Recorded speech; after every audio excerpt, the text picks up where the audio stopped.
Dabo hajigele unyinji naga ikwapoteka akagone kwitinji Manjakoro Beats Chene the producer Mviews Production Black More Fire Alhamdulillah kukungu mpata Eke fana chama apata Life ya unaja kutika simu mbata Chene Mafana Kalagwa baule Kalagwa baule Yanja mafana Kalagwa baule Kalagwa baule Yamani yaune Kause masimba kwitinji Kause masimba kwitinji Yaune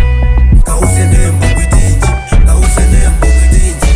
Aune ngapa kulapwila kusaka kundanda kolaga pakudalila banachiwa kuti kulya kwake migaiwa utonga mweyo nambo vuto kwa kupagwila akuti jeletisha jelenija akuti geto jao unendilikwa kusaka kundulusya bili kuyibisa abano ngambata mweje atakumbutusya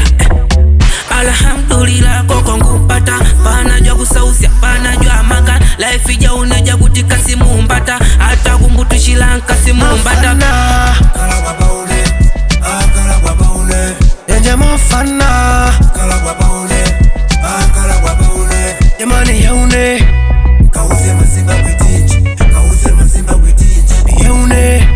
Kause nembo kwitinji Kause nembo kwitinji Kamba kulechesa kwibana chekuvecheta yamanyi unelisimba yemanja majani nyimbo sako syapi sikutwanjila mbole paune ngawa pakulakwila ngani walimbene nune keto jikunkulila mwanashe kuwona kulabo akusaka kulila kunejwa ngasa bela majini yemanja ijuni mashinji